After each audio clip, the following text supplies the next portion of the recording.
Assalomu alaykum hammaga obunachilar. Xo'p, bugun bizda kafelniklar liniyasi. Xo'p, ko'rishingiz mumkin. Hali 100 talik bitmagan, lekin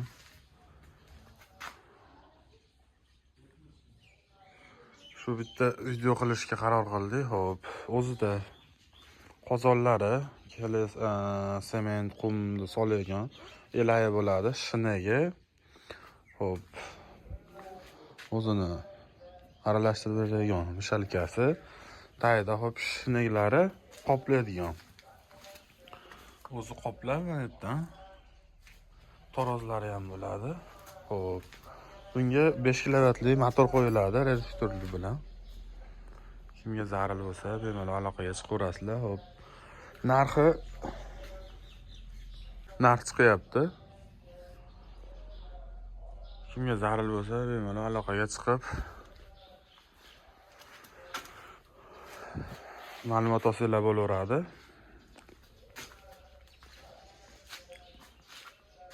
Buni tepasida motordan yechib bergan uzoqligiga buni qo'yiladi. Kraska hamma yoq chotki bo'ladi. Xo'p, keyin avtomat shit qo'yiladi.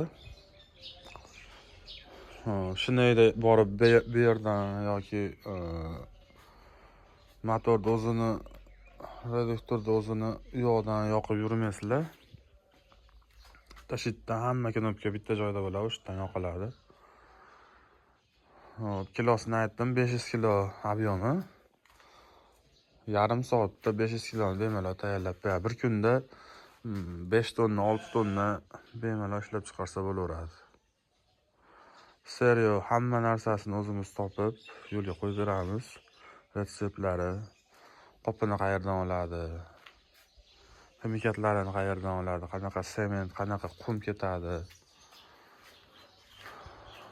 Hamma yo'g'ini tushuntirib yo'lga qo'yib beramiz. Qishda quruq qum bo'lmaydi deganlarga hop, qumni sushilkasini ham zakaz asosida yasab beraveramiz. Bemalol aloqaga chiqaverasizlar.